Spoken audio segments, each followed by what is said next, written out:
Welcome to Lifeline, your ultimate guide to bridging the gap between where you are and where you want to be. You can also catch Lifeline on Facebook and YouTube of Billionario News Channel. I am your host, Carelle Herrera, and in every episode, we sit down with experts and individuals who faced challenges, embraced change, and discovered what it takes to move forward. Together, we listen to stories that can help you unlock your fullest potential, whether it is in your career, relationships, health, or personal growth. Join us as we discover how you can create the life you have always dreamed of. Let us all find out right here on Lifeline.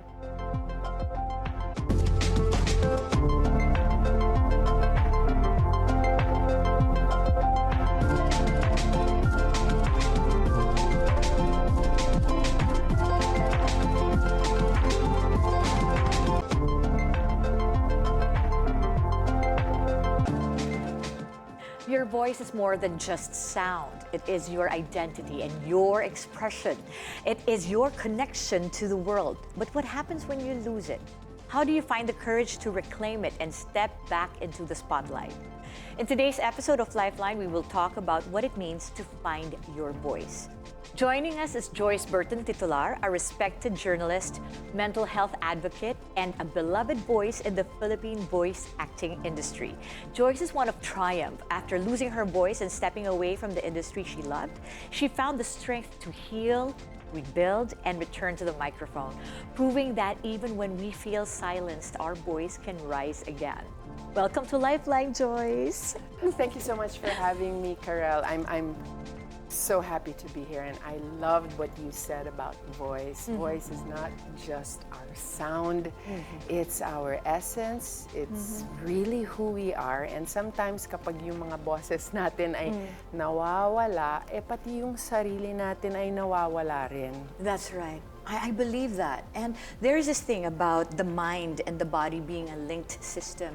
And when your mind is not okay, when you are panicking, troubled, it's shown in how you speak.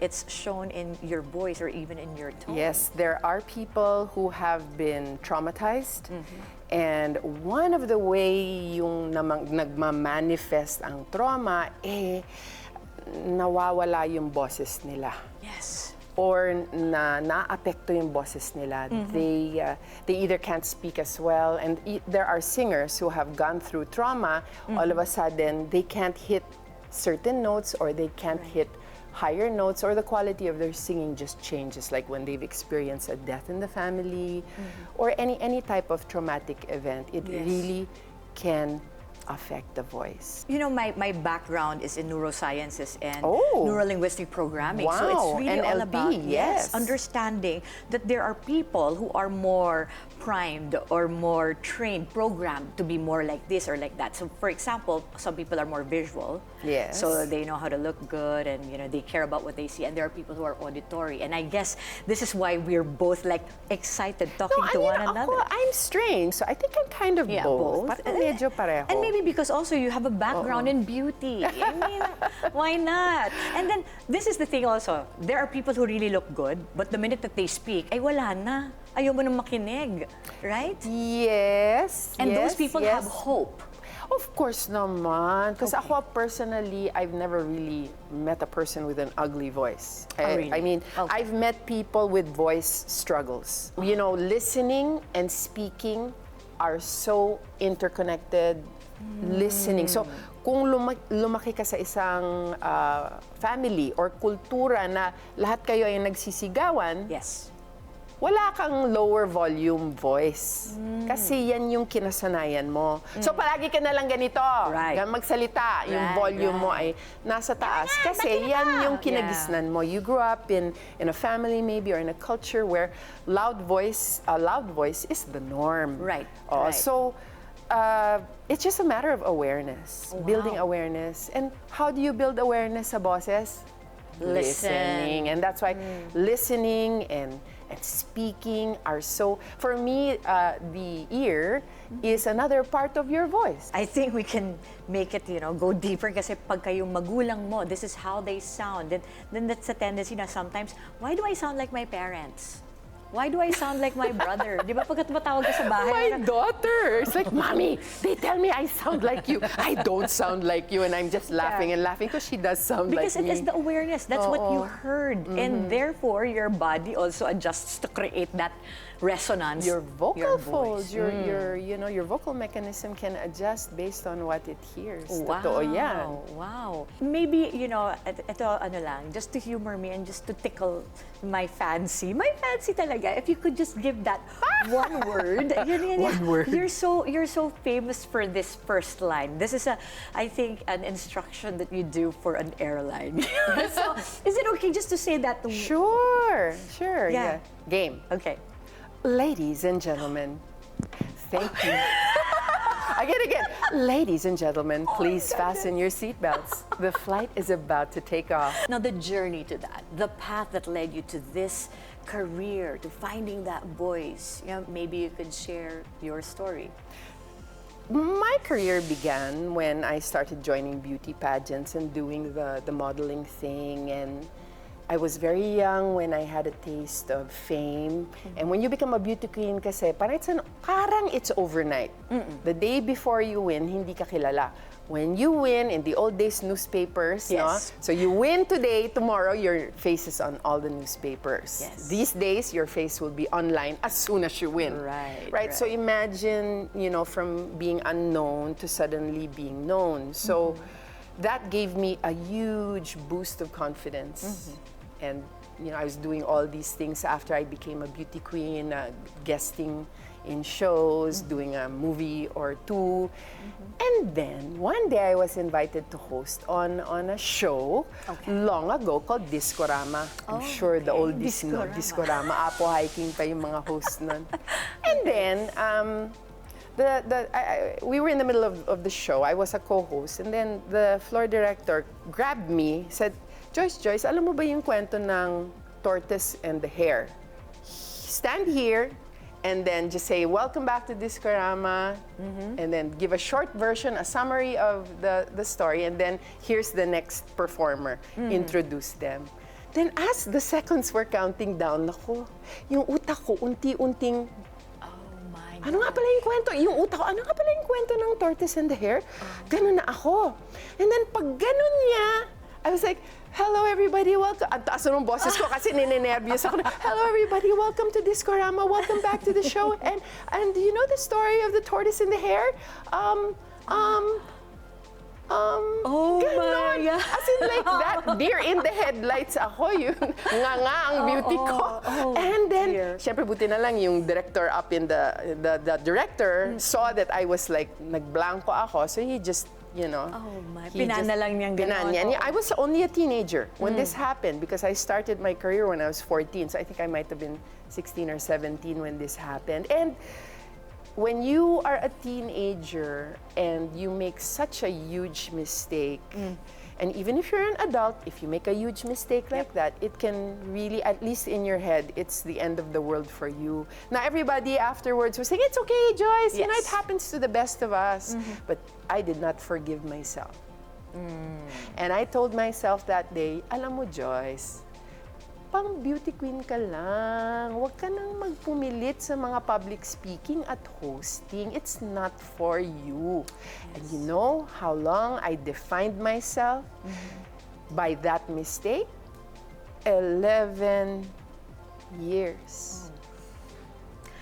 Wow. 11 years yung boses ko nawala. Although nag-host ako, pero kailangan may co-host na magaling. So kapag may tumatawag sa akin and they said, ma'am, kayo lang po ang host, I'll come up with some sort of excuse. Oh, may taping pala ako on that day. I can't do it. I come up with it. I ran away from opportunities. And then, magtatanong, hosting, sino yung co-host ko? Si Eddie Mercado. Go ako kasi Eddie Mercado, he was our #1 host. In the day. Ariel Ureta, pag siya yung host, kayang-kaya ko yan kasi alam kong they're so experienced, they can carry me, and then I would have confidence again. So I was just running away from opportunities for 11 years and believing a lie. Self-sabotage. Your story in your head is stopping you from having that that voice from Yes. speaking out. Yes. You know, this is interesting because we actually had a survey and we asked people, what stops somebody from speaking Ooh, out? I love surveys. Right? Tell me more. And it's really that the number one thing that came out is fear. I don't know if we have it right now, but it's really fear. Sometimes it's not just about, oh, I have nothing to say, but what if I'm intimidated? Intimidation is also a forerunner in that survey. So when we talk about fear, Well, intimidation and fear, they're closely related. interesting nga, kasi there's also fear of rejection, fear of getting laughed at, so it's still the root pa rin is that fear. So that's the story that you had in your head. How did you overcome that story? Well, it came by accident when my husband was offered, he was my boyfriend pa lang, he was offered an opportunity to open a radio station in Davao City. I was living in Davao at the time. He followed me. Siyempre, love niya ako. So he followed me and then he ended up getting an offer to set up NU 107 Davao. So he said yes, and then he was looking for DJs. Kulang siya ng isa na lang kasi may standard siya. So, not to say that people in Davao can't do it, it's just that he had certain standards and I knew what he was looking for. So I went to him and I said, I can do it for you temporarily until you find, the person you're doing, because I'm doing PR for a hotel. I can't, I have work. So, I mean, it shouldn't be too hard. You're just in a room with a microphone. It's just talking to the microphone. Right. Pero I discovered, no, it's not that easy to become an announcer. Right. Definitely not. There's so many things. So I went through training of 1 month, and then on my first day as a DJ. Okay. First time ever as a DJ. I was doing so well. 4 hours ako nun. I was 4 p.m. to 8 p.m. ang slot ko. Wow, ganda ng slot ko, no? And then my final spiel. Okay? I buckled. Oh. Okay, live yan, radyo, live.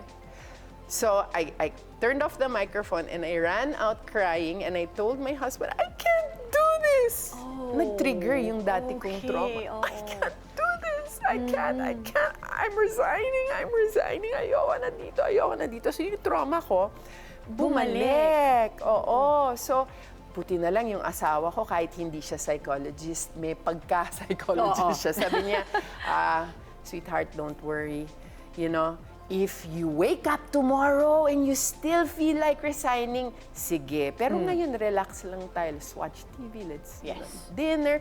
He gave me the words of medicine. Kaya the voice is so powerful. He used his very calm voice to make me feel safe. Wow. He said the right words. Relax lang tayo. Bukas na lang natin yan decision. No, syempre, paggising ko the next morning, di nakatulog na ako. Paggising ko the next morning, okay na. What a fool I was to even think of resigning. I'm gonna do this. Yes. And then I just took the ball and ran with it. After I got over the first day, that hump, it really was a test. Right. Kung kakayanin ko ba to, kung papayagan ko yung dati kong trauma, bumalik. And so, dun na nagsimula yung healing ko. The training helped. Using the skills that I was taught helped, and then having him around and the DJs that were there, we became like a family. We were so close.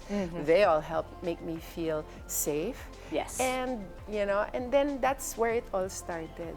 Thank you. I love that. Dun It's siya beautiful. nagsimula. Now, I'm sure meron pang continuation yung journey na yan, and I just want you to share with our audience all of these tools and techniques that you can help them with. But let's go on a break first, if that's all right. Sure. We'll see you after the break.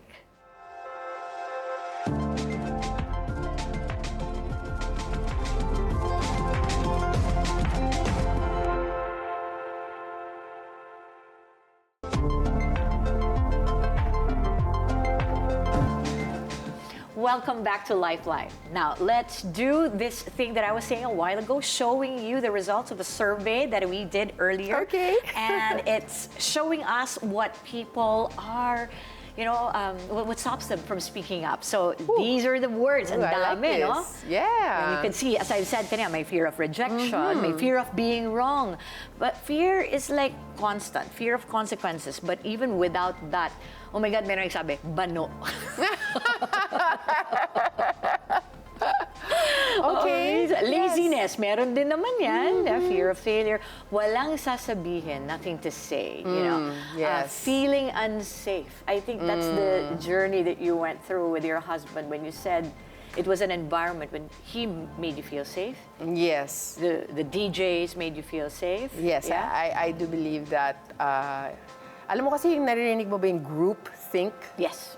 Yeah, so if you're in a group of people and everyone has something to say and it's not like it's the opposite of what you want to say, kasi dahil mas marami sila, ikaw matatakot ka na magsalita. So agree ka na lang sa sinasabi ng group.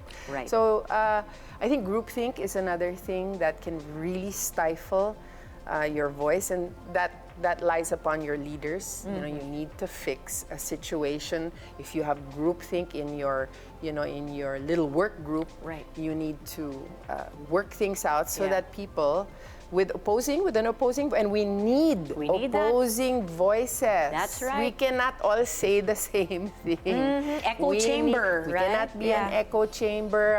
It depends, I mean, if you need a safe space, you want an echo chamber, that's for you to heal.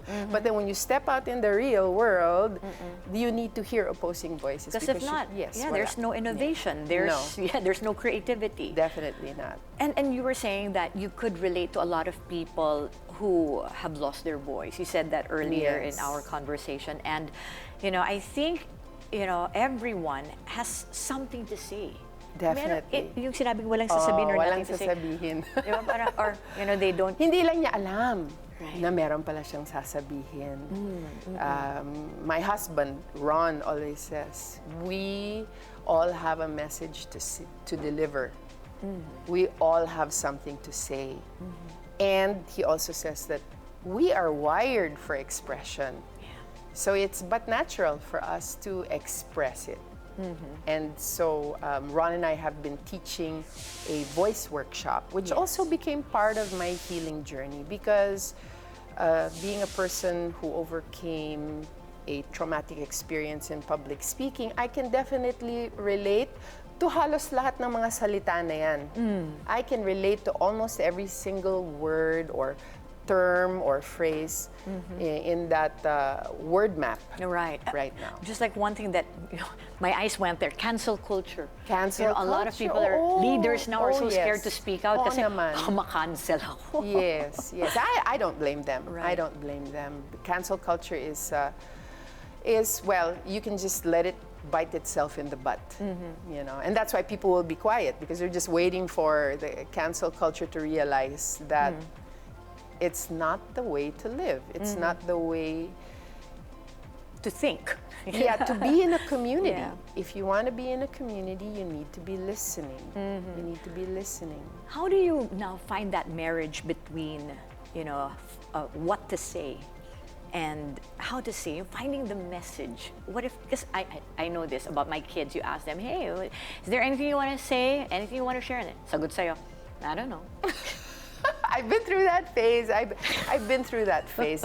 I think as we journey through life, we do find what our message is. And what makes it difficult is sometimes when we as parents, try to get our kids to speak up, and so it's really tough. Diba? I've done that. I've like, don't you have anything to say for yourself? Yeah. Even I went through that. My dad will say, speak up. Amerikano kasi tatay ko. You know what my mom will say? Manahimik ka. Oh my goodness. So alam mo kung anong ginagawa ko? Oh. Pag kasi daddy ko says speak up. You know what I do? I do not speak up. Oh, wow. And then when my mom says, huwag ka magsasalita, blah, blah, blah, ako, blah, blah, blah, blah. So rebellion talaga. Yes, rebelde ako ng konti. I want to show you also another one that we did on this survey. We asked people, sino ba yung pinakamahirap kausapin? Do we have that graph ba up? So, Parents must be up there. Actually, Boss, parents, asawa, meron ako, anak. yung choices, yung kids are there, and then nandoon yung bosses and parents, nandoon yung co-workers. Teacher. Oo. Ang pinakamataas are parents and elders. And then the next, I think, are the bosses. Yes. And then the next would be, ito magugulat ka, spouse. Yeah. And then strangers. They're in the list. And the list. And then kids. Yeah. children. Kids are the last. So parang interesting yung survey na yun. Well, I am a little nervous about children when we do once a year a workshop for young people, and I do get very nervous when I work with young people because I'm not really built for it. Yes. My patience levels. Yes. So different I'm very talaga. careful when I teach children because they need a safe space. Right. So I'm very maingat talaga ako kasi kapag naging masyado kang old school, masyadong strict, they cannot blossom into becoming a good communicator. Now, I want to continue with our story a while ago, the path that led you to this. And you gave lang siguro a prelude to that, starting as a DJ, and then, progressing and becoming now a master. And then all of a sudden, we hear you in all our flights. Well, it wasn't that easy. Even after I felt that I found my legs sa pagiging DJ, when we moved back to Manila, I had the opportunity to audition for so many things. Okay. But I still had the trauma. Oh. By the time we returned to Manila, I had this belief that magaling lang ako pag nakuha na ako. Hindi ako magaling pag audition. Pero pag nakuha na nila ako, magaling na ako. So I was at that level. So I said, hindi ako mag-audition, di na lang. Basta pag tinawag nila ako, nagustuhan na nila, yun na lang yung tatanggapin ko. I missed out on so many opportunities. And siguro 2 or 3 years of doing that, of running away from auditions, as in really just running away from them. And then I bought a book during a trip to the States to my parents. I went to Barnes & Noble and found this book about auditioning. And I only read the first chapter. And when I got back to Manila, I started going to every single audition. Wow. Every single one. The key learnings from the book, the title is Get the Part Without Falling Apart. Okay. I forgot the name. A lady. And all she does is specialize in training actors for the audition. All right. That's it. She doesn't even teach them how to act, Okay. but how just to audition. Show up for audition, yeah. Yes, and how do you manage it? So, I haven't even finished reading the book. I kid you not. Okay. When I got back to Manila, sa kakadami ng audition ko, nakuha din ako. Wow. And I auditioned for 2 years. May I ask? 2 years. 2 years. What were ano yung gist? Ano yung sinabi nung first chapter na yun that changed you? If you never audition, you'll never get anything. And if you keep auditioning, you will eventually get something. It might take you 5 years. Oh, yes. It might take you years and years and years. Yes. But if you don't start auditioning now, you'll never get there. And then, ang pag-reframe, pagdating mo na sa audition, dapat ang objective mo, hindi yung kailangan magaling ako magbasa. Kailangan talagang, or hindi ako pwede mag-buckle, blah, blah, blah. Right. Hindi. Kailangan kilalanin mo kung sino yung mga tao, yung mga producer. Who are the people making the decisions? You talk to them and get to know them as people. Wow. Right? Interesting. Know them first. Know the tech, who's doing the sound. Know the if there's a director, know these people. Right. Find out what they want. Go into the studio, give them what you think they want. And then you walk out and don't think. Think about the next audition.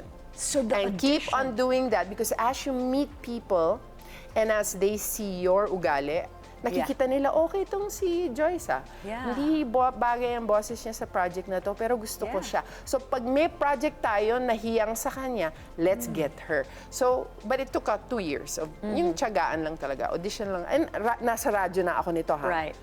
So 2 years. Ang daming magagaling na voice-over sa Pilipinas. So the audition is your education. Yes. But I think it's important still to go through the right education and the right training. Yes. So that leads me now to giving you the opportunity to invite people, because I saw this thing on Facebook. I saw you and I saw Ron, your husband, and I was like, oh, since I do trainings for a lot of companies, I've been endorsing people to take voice lessons. I think this is perfect for people to take.